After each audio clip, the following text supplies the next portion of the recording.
Question discuss the psycho social issue of LGBT community.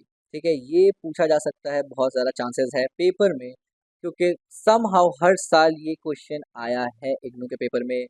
BPCG, not BPCG, yes BPCG, psychology of gender 176 psychology of gender. ये question important है, आइए इस question को समझते हैं। Question क्या है? Discuss the psycho social issue of LGBT. LGBT से रिलेटेड जो सोशल इश्यूज है उस पर फोकस करते हैं।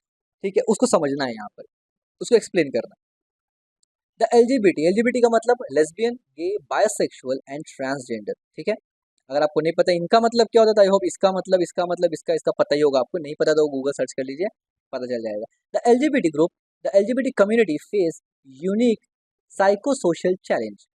यानी एलजीबीटी ग्रुप कम्युनिटी को एक अलग किस्म का सोशल चैलेंज फेस करना पड़ता है। Meaning they experience issue that affect both their mental health and social lives. यानी उनको ऐसा इशू फेस करना पड़ता है जिनसे उनका मेंटल हेल्थ भी प्रॉब्लम करता है, डिस्टर्ब होता है, और सोशल लाइफ भी प्रॉब्लम होता है। Here are some of the main issue. कुछ मेन इशू को हमने यहाँ डिस्कस किया है कि एलजीबीटी कम्युनिटी के साथ क्या होता है जिसकी वजह से उनका मेंटल और सोशल लाइफ खराब हो रहा है। आइए, इसमें से मैंने 6 पॉइंट्स बताए हैं। ठीक है, discrimination and stigma, family rejection, mental health and issue, bullying and harassment, fear of coming out, limited access to health care। सबसे पहला पॉइंट क्या है? Discrimination and stigma. Many LGBT individual experience discrimination in work space, school and public spaces. This can lead to feeling of rejection and isolation. यानी बहुत से LGBT community individual जो होते हैं, एलजीबीटी ग्रुप में है, या फिर वो लेस्बियन है या गे, बाइसेक्सुअल या ट्रांसजेंडर है, वो वर्क प्लेस में यानी काम की जगह, स्कूल या पब्लिक प्लेसेस में उनका फीलिंग्स को हर्ट किया जाता है, उनको रिजेक्ट किया जाता है। तो इससे उनको एक आइसोलेट किया जाता है, यानी तुम कम्युनिटी से, हमारे कम्युनिटी से अलग हो, इस बेसिस पे उनको रिजेक्ट किया जाता है कि तुम हम लोग की तरह नहीं हो और तुम आइसोलेट हो, यानी उनको अलग कर दिया जाता है। तो ये उनके फीलिंग्स को हर्ट करता है basically. A transgender person might face rejection or negative treatment from colleagues, leading to stress and anxiety। यानी एक बंदा है जो ट्रांसजेंडर है, उसको ये फेस करना पड़ता है अपना कलीग से, जहाँ पर वो काम कर रहा है, उन लोगों के द्वारा कि मतलब नेगेटिव व्यू उनको बोला जाता है, कमेंट बोला जाता है उनके बारे में, और फिर रिजेक्ट किया जाता है उनको कि तुम यहाँ काम मत करो एंड ऑल दैट। तो ये स्ट्रेस और एंजाइटी का रीज़न बनता है वहाँ पर। ठीक है, इसी तरीके से अब इसमें मेरे ख्याल से और ज़्यादा एक्सप्लेन करने की जरूरत है नहीं, बहुत ही सिंपल है, आपको समझ में भी आया होगा। Family rejection.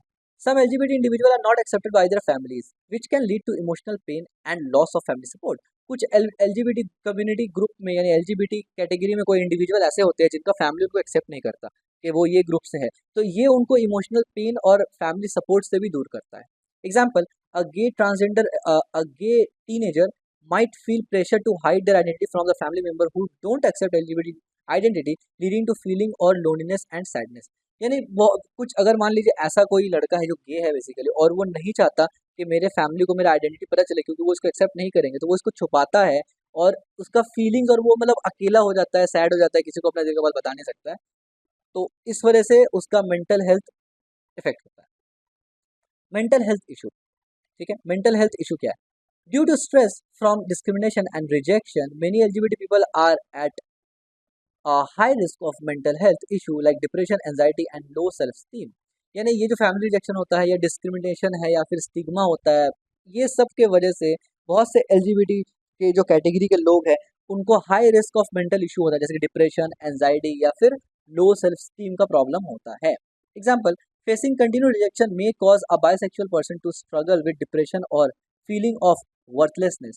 यानी एक कोई है जो बायसेक्सुअल है, और हमेशा से यानी उसको हमेशा फेस करना पड़ता है कि रिजेक्शन रिजेक्शन, तो at the point of time वो डिप्रेस हो जाता है बहुत ज़्यादा, उसको लगता है कि मतलब वो तो किसी चीज़ के लिए ठीक है ही नहीं। ठीक है, bullying and harassment. LGBT individual specially youth may face bullying in school और online, which can be damage self confidence and lead to social isolation. यानी बहुत से एलजीबीटी इंडिविजुअल है, एलजीबीटी कैटेगरी के इंडिविजुअल है, खास करके यूथ यानी यंग एज में, वो फेस करते हैं बुलिंग। बुलिंग का मतलब सताने जाने को, इन स्कूल और ऑनलाइन, स्कूल में या फिर online, which damage there confidence, जो डैमेज करता है उनका कॉन्फिडेंस को, लीड टू सोशल आइसोलेशन। इससे क्या होता है कि सॉरी, इससे क्या होता है कि वो सोशल लाइफ से कट जाते हैं, यानी लोगों से अलग थलग रहने लगते हैं, सोशली ज़्यादा कनेक्ट नहीं होते लोगों से। ठीक है, example, lesbian student might be bullied by piece of her sexual orientation, which could make her feel unsafe and unwelcome at school. यानी वही एग्जाम्पल है कि स्कूल में अगर किसी लड़की के बारे में किसी को पता हो कि ये लेस्बियन है तो उसके साथ वैसा बिहेव नहीं किया जाता जिससे उसका मन नहीं करता कि वो स्कूल में जाए, क्योंकि जाहिर सी बात है वहाँ पर उसको मतलब बुली किया जाता है, तो वो क्यों जाएगी। Fear of coming out. Coming out or telling others about one's sexual orientation or a gender identity can be stressful. Many fear being rejected or misunderstood, which can create a lot of internal stress.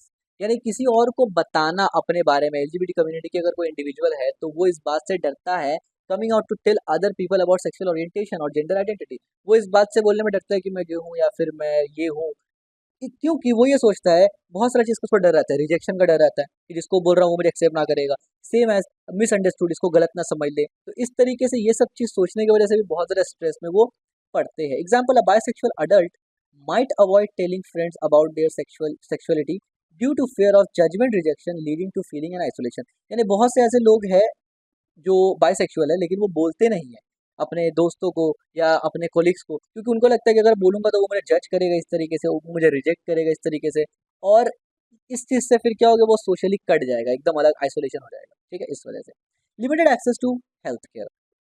LGBT people sometime face difficulty finding health care providers who understand their specific need.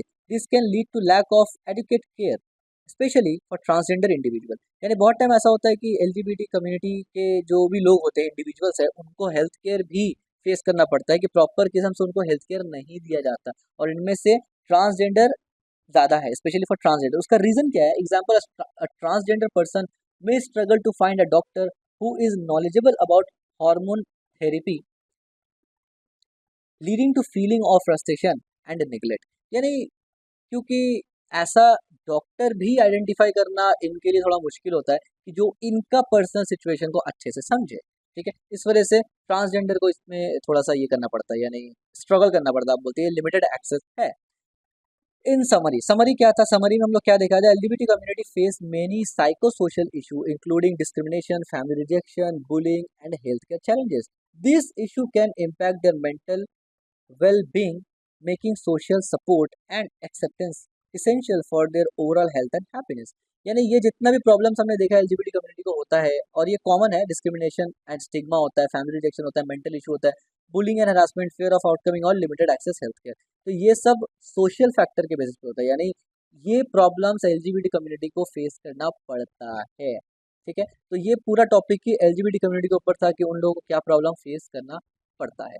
ठीक है, तो I hope आप ये समझ गए, और ये सब पॉइंट्स बहुत ही कॉमन पॉइंट्स है जो रियल लाइफ में भी आपको दिख जाएंगे। ठीक है, ये नहीं दिखेगा उतना ज़्यादा limited access to health care, but इसके अलावा आपको सब पॉइंट ऑलरेडी पता भी होंगे, और ऑलरेडी दिख बहुत बहुत से लोग देख भी रहे होंगे, यानी ऑब्जर्व कर रहे होंगे दूसरे को। ठीक है, तो this is all about question number 12, जो कि था discuss the psycho social issue of LGBT community. और इसको ज़रूर सही से समझ लेना। आप आई होप आप समझ गए, तो इसको ज़रूर सही से लिखना, और ज़्यादा पॉइंट बना के लिखना। मैंने एक दो पॉइंट बताया ना, आप और ही बोल सकते हैं कि फ्रेंडशिप में या शादी के बाद रिलेशन में भी प्रॉब्लम आता है, वो सब भी आप इसमें लिख सकते हैं। ठीक है, क्योंकि ये क्वेश्चन आने का चांसेस हाई है। तो अगर आपको ये समझ में आया है अच्छे से, एंड आई होप आपको समझ में आया है अच्छे से, तो आप इस वीडियो को लाइक करिए, कमेंट करिए, और मुझे बताइए, फीडबैक ज़रूर देना कि किस तरीके से मैं आपको समझा रहा हूँ आपको समझ में आ रहा है या नहीं आ रहा है। और अगर कोई क्वेश्चन आपके दिमाग में है इंपॉर्टेंट, तो आप उसको बताइए, ताकि उस क्वेश्चन पे मैं वीडियो बनाऊं, क्योंकि एग्जाम काफ़ी करीब है।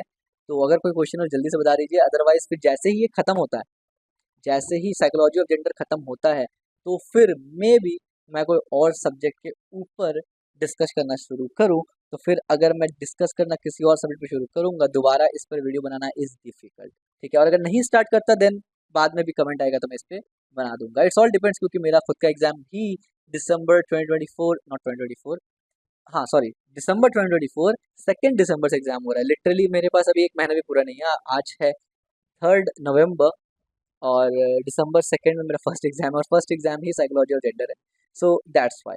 तो फीडबैक ज़रूर देना और शेयर करना अपने दोस्तों के साथ, जो भी इस साल इग्नू में 2024 दिसंबर में एग्जाम दे रहा है। ठीक है।